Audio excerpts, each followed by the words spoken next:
Hello friends, welcome to Xmart study 2.0। साथियों, आज के इस वीडियो में भारत के संविधान के 50 महत्वपूर्ण क्वेश्चंस करेंगे जो कि परीक्षाओं में बार बार पूछा जाता है। देखिए, आप किसी भी गवर्नमेंट एग्जाम की तैयारी कर रहे हैं, चाहे SSC, CGL, CHSL, MTS, SSC GD, railway, ALP technician, railway, NTPC, group D, MP police, UP police, Bihar police, Delhi police, Rajasthan police या तो स्टेट पीसीएस, यूपीएससी, आप साथियों किसी भी गवर्नमेंट एग्जाम की तैयारी कर रहे हैं, सभी एग्जाम्स के लिए महत्वपूर्ण है। तो आज का ये वीडियो कंप्लीट देखिएगा, कोई भी क्वेश्चन को बिना स्किप किए। वीडियो के लास्ट में आपसे एक क्वेश्चन पूछूंगा, उस क्वेश्चन का आंसर आपको कमेंट बॉक्स में कमेंट करके बताना है। बिल्कुल इंडियन पॉलिटी से मैंने बहुत ही इंपॉर्टेंट छाट के ये 50 प्रश्न लिए हैं। तो चलिए शुरू करते हैं बिना देरी किए। तो आज की क्लास का पहला क्वेश्चन है, संविधान सभा की प्रथम बैठक कब हुई थी? बहुत ही अच्छा क्वेश्चन है। तो देखिए, संविधान सभा की प्रथम बैठक कब हुई थी, ये क्वेश्चन पूछा गया है। तो इसका राइट आंसर हो जाता 9 दिसंबर 1946। साथियों देखिए, अगर आप सभी को आंसर पता है तो काउंट करते चलिएगा कि आपके कितने क्वेश्चंस करेक्ट हो रहे हैं। ठीक है, बिल्कुल 9 दिसंबर 1946 में संविधान सभा की प्रथम बैठक हुई थी, ये आपको याद रखना है। अगला क्वेश्चन है, प्रारूप समिति के अध्यक्ष कौन थे? तो देखिए, प्रारूप समिति जो थे ना साथियों, ड्राफ्टिंग कमेटी, तो देखिए ड्राफ्टिंग कमेटी जो था उसका अध्यक्ष कौन थे? तो याद रखिएगा, भीमराव अंबेडकर, बाबा साहेब अंबेडकर। बहुत ज़्यादा इंपॉर्टेंट क्वेश्चन है, वेरी वेरी इंपॉर्टेंट क्वेश्चन है, बहुत ज़्यादा पूछा जाता है, तो याद रखिएगा। अगला क्वेश्चन है, संविधान सभा के अस्थायी अध्यक्ष के रूप में किसे नियुक्त किया गया था? तो साथियों देखिए, संविधान सभा के जो टेम्पररी चेयरमैन बने थे यानी अस्थायी अध्यक्ष, वो कौन बने थे? तो याद रखिएगा, डॉक्टर सच्चिदानंद सिन्हा। और साथियों ये भी आपको याद रखना है कि संविधान सभा के स्थायी अध्यक्ष कौन बने थे? तो स्थायी अध्यक्ष बने थे डॉक्टर राजेंद्र प्रसाद जी। ठीक है, चलिएगा अगला क्वेश्चन है, संविधान सभा के अंतिम रूप से संविधान को कब पारित कर दिया गया था? तो देखिए, संविधान सभा के अंतिम रूप से संविधान को कब पारित किया गया था? तो याद रखिएगा, 26 नवंबर 1949 को। Option number D right answer है। और अगर आपसे पूछे कि संविधान को भारत में कब लागू किया गया था या भारत कब गणतंत्र हुआ था, तो आपका राइट आंसर हो जाता 26 जनवरी 1950। ठीक है, अगर आपसे पूछे कि भारत गणतंत्र कब हुआ था या भारत में संविधान कब लागू हुआ था, ठीक है, तो फिर आपका राइट आंसर हो जाएगा 26 जनवरी 1950। लेकिन कब अपनाया गया था या पारित किया गया था? तो याद रखना 26 नवंबर 1949। साथियों देखिए, 26 नवंबर को विधि दिवस, कानून दिवस या संविधान दिवस मनाया जाता है, याद रखिएगा। और 26 जनवरी को गणतंत्र दिवस मनाया जाता है। चलिए आज का अगला क्वेश्चन है, भारतीय संविधान के किस भाग को उसकी आत्मा की संज्ञा दी गई है? बहुत ही इंपॉर्टेंट क्वेश्चन है। तो देखिए, भारतीय संविधान के किस भाग को उसकी आत्मा की संज्ञा दी गई है? तो याद रखिएगा, संविधान की प्रस्तावना को। करेक्ट है ऑप्शन नंबर सी, प्रस्तावना। अगला क्वेश्चन है, संविधान सभा ने राष्ट्रगान को कब स्वीकार किया था? तो देखिए, भारत के संविधान सभा ने राष्ट्रगान को कब स्वीकार किया था? याद रखिएगा, इंडियाज नेशनल एंथम को। तो याद रखिए 24 जनवरी 1950 को। ठीक है, बिल्कुल 24 जनवरी 1950 को संविधान सभा ने राष्ट्रगान को अपनाया था। राष्ट्रगान याद रखिएगा, जो कि जनगण मन है और जिसके रचयिता हैं रविंद्रनाथ टैगोर जी। अगला क्वेश्चन है, भारतीय नागरिकों को, देखिए भारतीय नागरिकों को प्राप्त मूल अधिकारों की संख्या यानी नंबर ऑफ फंडामेंटल राइट्स कितनी है? तो साथियों, नंबर ऑफ फंडामेंटल राइट्स आपसे पूछा है कि भारतीय नागरिकों को प्राप्त मूल अधिकार की संख्या कितनी है? तो देखिए करेक्ट आंसर हो जाएगा 6, ऑप्शन नंबर बी। वर्तमान में भारतीय नागरिकों को 6 मूल अधिकार प्राप्त हैं। अगर आपसे ये पूछें कि मूल अधिकार जो हैं ये संविधान के किस अनुच्छेद में वर्णित हैं, तो देखिए मूल अधिकार संविधान के 12 से लेकर 35 तक है ना, अनुच्छेद 12 से 35 तक मूल अधिकार के बारे में बताया गया है, याद रखना। और अगर आपसे पूछे कि मूल अधिकार जो हैं ये साथियों संविधान, भारतीय संविधान में किस देश के संविधान से लिया गया है? तो याद रखिएगा यूएसए से, अमेरिका के संविधान से। आज का अगला क्वेश्चन है, संपत्ति के अधिकार यानी राइट टू प्रॉपर्टी को किस संविधान संशोधन के द्वारा हटा दिया गया था? तो देखिए, संपत्ति के अधिकार को किस संविधान संशोधन से हटा दिया गया था? तो याद रखना 44वां संविधान संशोधन के तहत। और ये 44वां संविधान संशोधन अधिनियम कब बना था? तो याद रखिएगा सभी साथी 1978 में। ठीक है, 1978। चलिए नेक्स्ट क्वेश्चन देखते हैं, मूल अधिकारों का रक्षक है ना, देखिए यानी फंडामेंटल राइट्स प्रोटेक्टर किसे कहा जाता है?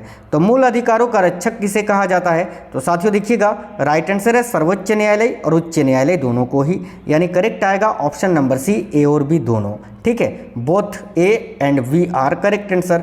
तो साथियों देखिए, आप लोग क्लास को लाइक कर दीजिए, क्योंकि आपके एक लाइक से ही हमें मोटिवेशन मिलता है। और साथियों अगर आपको क्लास अच्छा लगे तो अपने सभी दोस्तों के साथ जरूर शेयर करिए आगे। और देखिए, आप में से कोई भी साथी नए हैं तो चैनल को सब्सक्राइब करके बेल आइकन को ऑन कर लीजिएगा। चलिए आज का अगला क्वेश्चन देखते हैं। अगला क्वेश्चन है, किस अनुच्छेद के द्वारा 6 से 14, देखिए 6 से 14 वर्ष तक के बच्चों के लिए शिक्षा का अधिकार यानी राइट टू एजुकेशन मूल अधिकार माना गया है? तो देखिए राइट आंसर हो जाएगा अनुच्छेद 21 का ए। ठीक है, अनुच्छेद 21 का ए जो ये बताता है कि 6 से 14 वर्ष तक के बच्चों के लिए शिक्षा का अधिकार मूल अधिकार है। ठीक है, आज का अगला क्वेश्चन है, लोक कल्याणकारी राज्य की अवधारणा किसमें निहित है? तो देखिए वेलफेयर स्टेट इन इंडिया, ये साथियों किसमें निहित है? तो याद रखिएगा राज्य के नीति निर्देशक तत्वों में।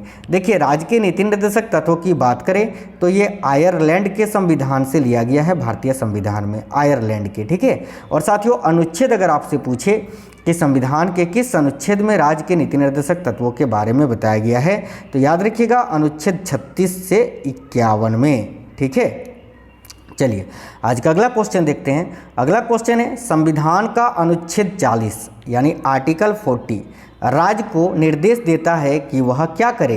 तो देखिए संविधान का जो अनुच्छेद 40 है ये राज्य को निर्देश देता है कि वो ग्राम पंचायतों का संगठन करे। ठीक है, तो राइट आंसर आएगा ऑप्शन नंबर सी, यानी अनुच्छेद 40 का संबंध है ग्राम पंचायत के संगठन से। नेक्स्ट है, संविधान में मूल कर्तव्यों को यानी फंडामेंटल ड्यूटीज जो हैं मूल कर्तव्य। ठीक है, तो मूल कर्तव्यों को शामिल करने की प्रेरणा किस देश के संविधान से ली गई है? तो देखिए मूल कर्तव्यों को शामिल करने की प्रेरणा जो है ये साथियों रूस के संविधान से लिया गया है, याद रखिएगा रूस के। और देखिए भारतीय संविधान के कौन से अनुच्छेद में मूल कर्तव्यों को शामिल किया गया है? तो याद रखिएगा साथियों आर्टिकल 51 का ए। ठीक है, चलिएगा आज का अगला क्वेश्चन देखते हैं। अगला क्वेश्चन है, संविधान में मूल कर्तव्यों की संख्या कितनी है? तो देखिए संविधान में मूल कर्तव्यों की संख्या है साथियों 11। याद रखिए 11 में से 10 जो मौलिक कर्तव्य हैं उनको साथियों 42वें संविधान संशोधन अधिनियम के द्वारा जोड़ा गया था 1976 में, और एक जो है 11वां उसको जोड़ा गया था साथियों, याद रखिएगा सभी साथी 86वें संविधान संशोधन अधिनियम 2002 में। ठीक है, ये दोनों चीज़ें आपको याद रखना है। और मूल कर्तव्यों का अगर बात करें तो मैंने बताया कि अनुच्छेद 36 से 51 में बताया गया है अनुच्छेद 36, और भाग अगर पूछे तो याद रखना संविधान के भाग 4 का ए में। ठीक है, तो इस क्वेश्चन का राइट आंसर हो जाएगा ऑप्शन नंबर बी 11। अगला क्वेश्चन है, संविधान में मूल कर्तव्यों को किस समिति की अनुशंसा के आधार पर शामिल किया गया? तो देखिए बहुत इंपॉर्टेंट क्वेश्चन है, वेरी इंपॉर्टेंट क्वेश्चन है, याद रखिएगा संविधान में मूल कर्तव्यों को किस समिति की अनुशंसा के आधार पर शामिल किया गया था? तो स्वर्ण सिंह समिति है ना, स्वर्ण सिंह समिति की अनुशंसा के आधार पर 42वें संविधान संशोधन अधिनियम के द्वारा। अगला क्वेश्चन है, राष्ट्रपति के कार्यकाल की अवधि कितनी होती है? तो देखिए राष्ट्रपति का जो कार्यकाल होता है वो साथियों 5 वर्ष का होता है। अभी वर्तमान में 15वीं राष्ट्रपति हैं हमारी द्रौपदी मुर्मू जी, याद रखिएगा। अगला क्वेश्चन है, राष्ट्रपति पद के चुनाव के लिए कौन सी विधि अपनाई जाती है? तो देखिए election method of president of India, यानी साथियों देखिए राष्ट्रपति का जब चुनाव होता है तो कौन सी विधि अपनाई जाती है? तो आनुपातिक प्रतिनिधित्व तो अपनाया जाता ही है, एकल संक्रमणीय ये भी अपनाया जाता है, और अप्रत्यक्ष मतदान ये भी अपनाया जाता है।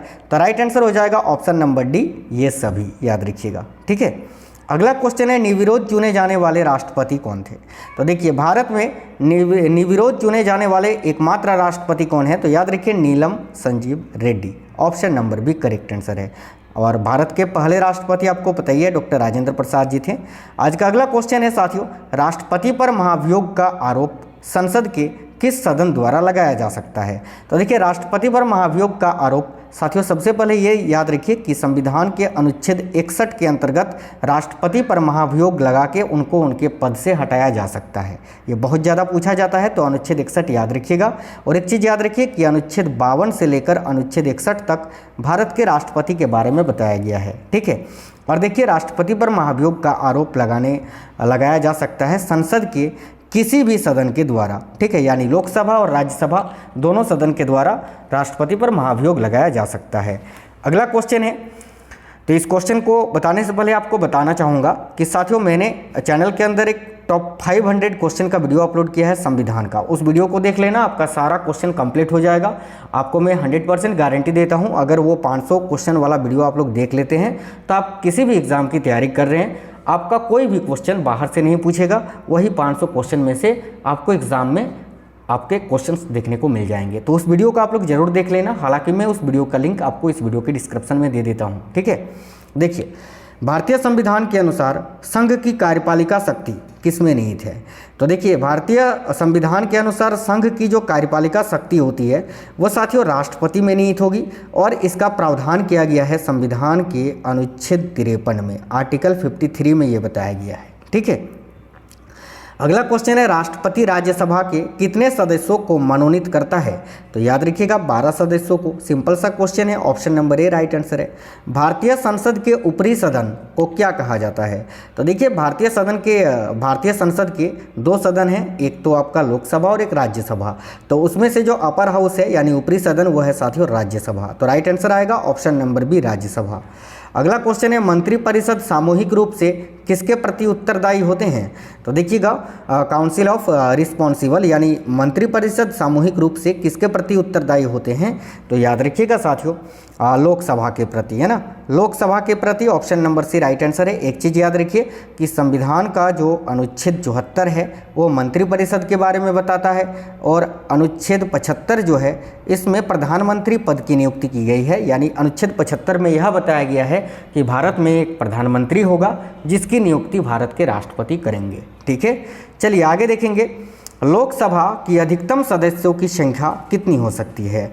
ठीक है, तो देखिए साथियों, लोकसभा की अधिकतम सदस्यों की संख्या हो सकती है 552, याद रखिएगा 552, ऑप्शन नंबर डी। यहीं अगर आपसे राज्यसभा का पूछ लिया जाए कि राज्यसभा की अधिकतम सदस्य संख्या कितनी होगी, तो याद रखना 250, ठीक है। अगला क्वेश्चन है, किसी विधेयक को धन विधेयक के रूप में कौन प्रमाणित करता है? तो देखिए राइट आंसर हो जाएगा लोकसभा अध्यक्ष। कोई विधेयक धन विधेयक है अथवा नहीं, इसका निर्णय कौन करता है? तो लोकसभा अध्यक्ष, याद रखिएगा ऑप्शन नंबर बी।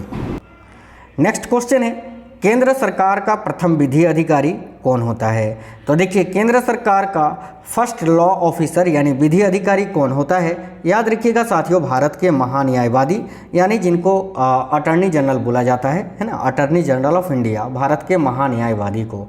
और एक चीज़ यहाँ याद रखिएगा साथियों कि देखिए, भारत के जो महान्यायवादी हैं उनसे संबंधित अनुच्छेद कौन सा है? तो अनुच्छेद 76, आर्टिकल 76 में भारत के महान्यायवादी के पद का उल्लेख किया गया है साथियों। और भारत के महान्यायवादी की नियुक्ति भारत के राष्ट्रपति करते हैं। और वर्तमान में 16वें महान्यायवादी कौन है यानी अटॉर्नी जनरल ऑफ इंडिया वर्तमान में कौन है? तो याद रखिएगा आर वेंकटरमणी, ठीक है, आर वेंकटरमणी, जो कि वर्तमान में भारत के विधि अधिकारी हैं यानी महान्यायवादी हैं। स्वतंत्र भारत के पहले भारतीय गवर्नर जनरल कौन थे? तो देखिए, स्वतंत्र भारत के पहले भारतीय गवर्नर जनरल कौन थे? तो सी राजगोपालाचारी यानी Chakravarti Rajagopalachari, option number A correct answer है। अगला क्वेश्चन है, राज्य की कार्यपालिका का प्रमुख कौन होता है? तो राज्य की कार्यपालिका का प्रमुख कौन होता है? याद रखिएगा राज्यपाल, option number B right answer है। अगला है, भारत का नियंत्रक एवं महालेखा परीक्षक यानी जो कैग होते हैं ना, कैग है ना, देखिए comptroller and auditor general of India, ये किसके द्वारा नियुक्त किया जाता है? तो भारत के नियंत्रक एवं महालेखा परीक्षक की नियुक्ति जो है वो भी भारत के राष्ट्रपति के द्वारा किया जाता है, option number B correct answer है। भारत का उच्चतम न्यायालय कहाँ अवस्थित है? इंपॉर्टेंट क्वेश्चन है। तो देखिए, भारत का जो उच्चतम न्यायालय है साथियों, सुप्रीम कोर्ट, ये कहाँ स्थित है? तो नई दिल्ली में स्थित है, ऑप्शन नंबर ए राइट आंसर है। भारत के सर्वोच्च न्यायालय यानी सुप्रीम कोर्ट ऑफ इंडिया में न्यायाधीशों की कुल संख्या कितनी है? तो बहुत ज़्यादा पूछा जाता है क्वेश्चन, वेरी इंपॉर्टेंट है, याद रखिएगा 34, ठीक है। देखिए, आपके एक तो मुख्य न्यायाधीश होते हैं और 33 बाकी न्यायाधीश, ठीक है। तो याद रखिएगा टोटल मिलाकर 34 हो जाते हैं, ऑप्शन नंबर सी। किस उच्च न्यायालय की आधिकारिकता सर्वाधिक क्षेत्र पर है? तो देखिए, कौन सा वो उच्च न्यायालय है जिसकी आधिकारिकता सर्वाधिक क्षेत्र पर है? ये क्वेश्चन वेरी इंपॉर्टेंट है, तो याद रखिएगा गुवाहाटी उच्च न्यायालय का, option number C right answer है। और अगर आपसे पूछे सबसे बड़ा उच्च न्यायालय कौन सा है, तो फिर आपका राइट आंसर होगा इलाहाबाद उच्च न्यायालय, याद रखिएगा।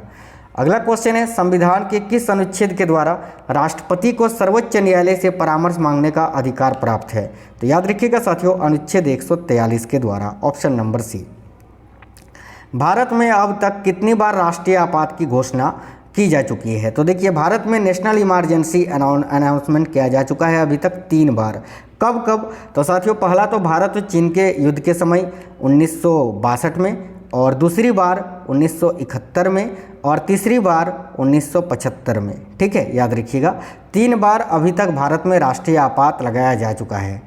अगला क्वेश्चन है, भारत में राष्ट्रपति किस अनुच्छेद के अंतर्गत देश में राष्ट्रीय आपात की घोषणा करता है? तो देखिए, भारत में जो है राष्ट्रपति किस अनुच्छेद के तहत राष्ट्रीय आपात की घोषणा करता है? तो अनुच्छेद 352 के तहत, ऑप्शन नंबर ए राइट आंसर होगा। याद रखिएगा साथियों, बाकी देखिए, अनुच्छेद 356 में राष्ट्रपति शासन के बारे में बताया गया है।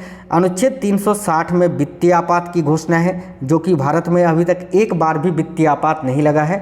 और अनुच्छेद 368 में संविधान में जो संशोधन किया जाता है, संविधान के संशोधन के बारे में बताया गया है। एक चीज़ यहाँ पर आपको और बता दें कि भारत में ये जो इमरजेंसी से यानी आपातकालीन शक्तियाँ हैं, ये किस देश के संविधान से लिया गया है? तो याद रखिएगा, जर्मनी के संविधान से। ठीक है साथियों, आपको क्लास अच्छा लग रहा है तो बिल्कुल ज़रूर लाइक करिएगा। देखिए, क्लास के लास्ट में आपसे एक क्वेश्चन पूछेंगे, उस क्वेश्चन का आंसर आपको वीडियो के नीचे कमेंट बॉक्स में कमेंट करके बताना है।